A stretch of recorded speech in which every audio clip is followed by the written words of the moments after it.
Thank you for auditing Professor Skye's Record Review, the only first listen new music review show hosted by a French professor in front of a fancy bookcase. I am a fancy French professor, but I'm going to be reviewing an album by Dua Saleh, S-A-L-E-H. That's how you spell the last name. The name of the album is Rosetta, and even though I'm a professor and I'm sitting in front of a bookcase like a fancy pants academic, the reason that I was drawn to this album was because I saw this image and my kids saw this image and said, "Hey, they look like Darth Maul, the Star Wars character." So that's my introduction to this group, but then I took a listen. And I want to take you through my journey of listening and figuring out this artist.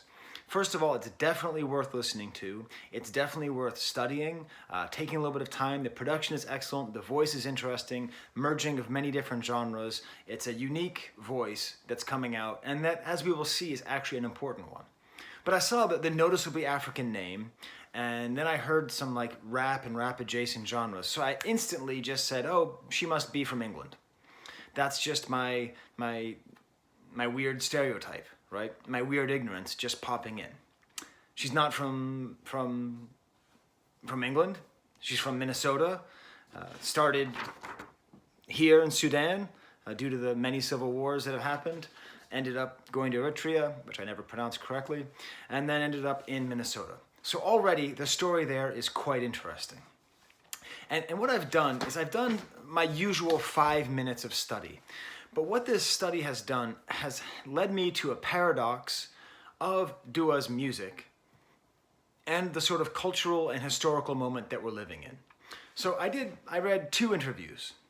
One was on Vice and the other was on Paper magazine online. And I want to point out 2 very contradictory yet complementary quotes pertaining to this album. On the one, you have this quote: "I want a world where people don't have to think about the sociopolitical implications of their existence." Okay, Professor Skye's interest is piqued, okay? Obviously, this is an artist who thinks a lot about what they're doing, how they present themselves, and the meaning not only of their music, but of their existence. Now, on the other side, we have this other quote. Dua Saleh highlights the erasure of queer black artists with their new EP. So if we take this in consideration of the first quote, in which Dua is explaining that they don't want to express the socio-political implications of their existence, and then we see the headline to the other, look at how Dua's existence has socio-political implications that are just implied. The erasure of black, race, queer, sexuality artists with their new EP. I've been using female pronouns this whole video on purpose because that's just what I do when I'm talking. I think that will change. By the time, this time 10 years from now, I imagine I will not be. But as of now, I think it's important to note that even this usage of the word "their," implying no kind of firm gender identity through pronouns, indicates another way that there is the socio-political implication of their existence. So this artist, nothing to do with Star Wars, by the way. I'm not disappointed. It's better than if it did have to do with Star Wars, but my kids were a bit disappointed. This artist is living in this moment where, because they are non-binary, because they are queer, because they are black, immediately they are put into all these different categories, and people like me, people in academia, well-meaning people who listen to NPR will go, "Oh, this is quite nice. I'm very happy that they're making music." But what gets lost in that is their ability just to make music. And it's very clear that the moment that we're living in history is this very divided moment, where just to exist, they have to impose their existence on others. We've been talking a lot about the nature of white privilege, straight privilege, male privilege, etc. Very much this is the issue, that my existence has sociopolitical meaning that I don't have to exert. They do. Which then leads to the biggest problem with this album, which was my fear.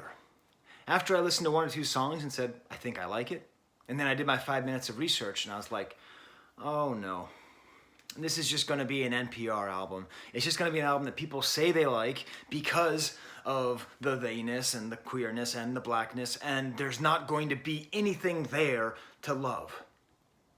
There's a lot of movies like this. It's like, oh, it's the first ever movie made by a this, and that. And then you watch the movie and it's crap. Fortunately, the way to get out of this dilemma, I think, is to impose your existence and make great art. And that's the happy news I have to tell you. This album is really good. This album does not need to be compared to Star Wars, does not need to be highlighting the erasure of black queer artists. It doesn't need any of that. It stands on its own as a great piece of art. Its politicalness, its statement, its imposing of socio-political implications of their existence is not worn on its sleeve, is not worn to get points, it's not in your face. It is just a part of the fabric of the music itself. So now, 6 minutes in, I can talk to you about it. I can talk to you actually about the album. The strength of the album comes from, in a way, the thing it reminds me most of is Billie Eilish's album, because it's one producer, someone named Simon, spelled goofy, P-S-Y-M-U-N, and then Dua providing the voice. Apparently, they were a poet beforehand, and when they wrote poetry, they eventually realized a better way to get their voice out there was through music. Simon is a producer, has produced many things, and ends up pairing together, and it's a beautiful pairing, and it works excellent. Dua has this voice, and I don't say their full name because I'm not positive how to pronounce Saleh. I don't know if it's Saleh or, so I'm just going to say Dua because I at least know how to pronounce that, I hope. They have a voice that is really charismatic, that really carries, that goes in between rapping and singing in a way that doesn't feel forced at all. Like, the rapping is never trying too hard to be impressive, and the singing's never trying to be too hard to be impressive. And that's perhaps the purview of a poet who becomes a singer, you know? Because the words are so centrally important, how those words come out, I don't think are quite as important. There's a sort of theme, and I picked up on this before even reading about it, but they have sort of 2 different sides to themselves. Sort of one is a little bit more positive and more about the socio-political realities and being a role model, and then the other is this sort of devilish figure. I forget what they call it. I read it in an interview. Something like Devil LaBelle or something. And it's sort of a more like sexy, aggressive side. And I think this works really well for the album because, again, it's emphasizing this fact that the fact that they have to impose their existence is the problem in the first place. So we need to let them be more than just the different categories that you can put them in the music. And this other side, this devilish side, is actually probably responsible for the best music on here. The production is excellent. It's another wonderful example of our brave, genreless future. And I always mention this. In French, the word genre also means gender. So this is a genreless and genreless album. I don't know if I'd classify it as anything. I don't think I could very easily qualify it as hip-hop. There's some trap beats, there's some rapping, but then some songs are just straight singing, and I wouldn't quite call it pop. There's a lot of electronic dance elements, but I wouldn't call it that either. And that's the world that we live in, everybody. Genreless. All the better, because at least it's good. Simon ends every track with some kind of outro, which is nice. Sort of like a new element. Maybe kind of an indication like, hey, I could be doing more, but I'm not. So it opens up with the track. I'm going to go track by track now. My Pink Citroën. Cat Scratch with a very effective rapping, cool kind of warbled guitar in the production. Makes it have kind of a nice lo-fi sound to it. And her voice really comes through here, just the singularness of her voice. That's the word that I kept on using, singular voice. I can't think of anyone else who sounds like her, at least in songs like this. Maybe it's the range that she has to go from this kind of effective rapping and cat scratch to the next song, Umbrella, which is how my father, Boston accent, pronounces umbrella. The voice actually sounds like, well, it reminds me of Licky Lee, actually, the Swedish singer. Was she Norwegian? It's kind of like a harsh European sound, not rapping at all. It kind of has like that sort of modern style of an aggressive 80s retro sound with synthesizers. And it is not totally different from the first track. It feels like it's from the same artists. But in terms of genre and presentation, it's quite different. The next track, it is an EP, it's pretty short, 17 minutes, you can listen to it pretty quickly. It's called Smut, and it's maybe the worst track. A little too much auto-tune, although they do a nice kind of Kanye-esque monster auto-tune thing at one point. And there are some North African sounds here, and they do sing in Arabic. So because of that, I think that's quite interesting. I think that's...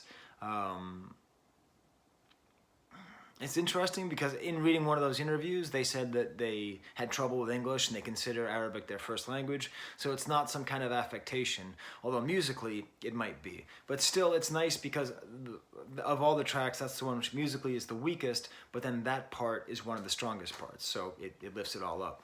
Wyndham, or Wind Him, is another side. Very rarely I listen to an EP and I say, this should be a full album.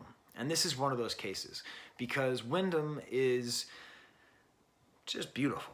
It's a down moment. The rest of the album's pretty aggressive, pretty upbeat.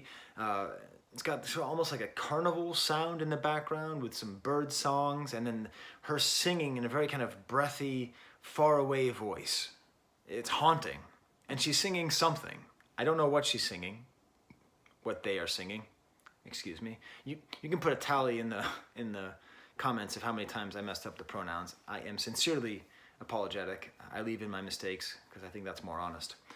And not to say I'm not ashamed of those mistakes. I am. So their voice is singing something, and it is haunting. I do wish I understood what it was more, but the idea of if they could, the two of them, explode this album into a full-length album and keep this kind of variation and this kind of rhythm, because it's got really good rhythm for 17 minutes, I think they could produce something really great. The next track is called Hellbound, probably my favorite. This is that satanic side where they're singing about aggressively seducing women. And this made me think a little bit. It was kind of weird because the way that they're talking about women is almost like possessing them and owning them and almost treating them poorly and like stealing them from men.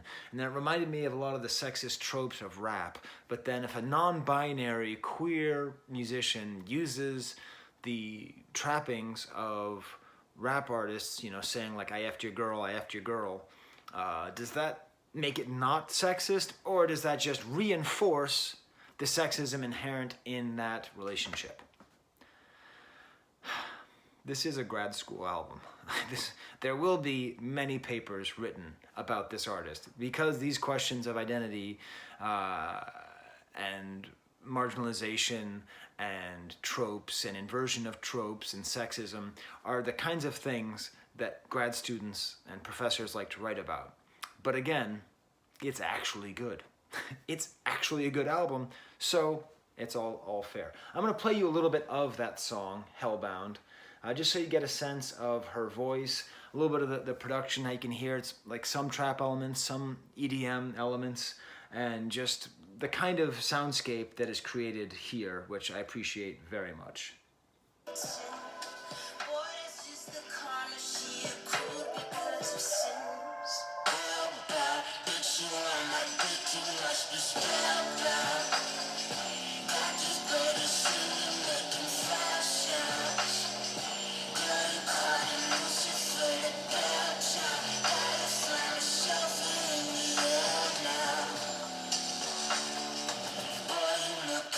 So that's the much more aggressive sound.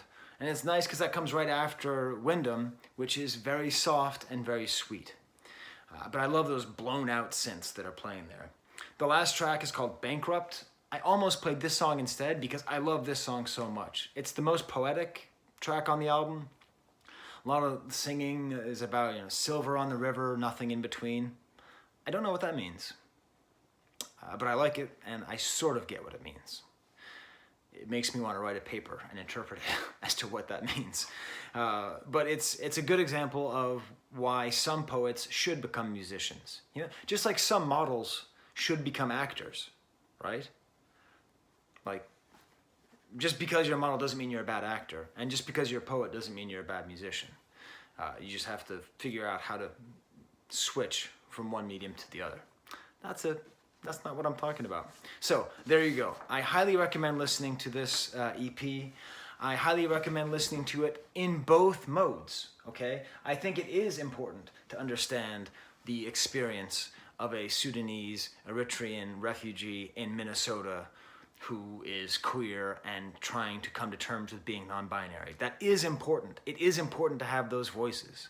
But it's also important that those voices can just exist without having to represent all of those things. So, thank you, Dua. This is a wonderful album, and I look forward to more. A longer album. Be great. Okay, until next time, for Toby, who stayed completely quiet, Darth Maul and Darth Vader, and Darth Sidious, Count Dooku. There's the camera.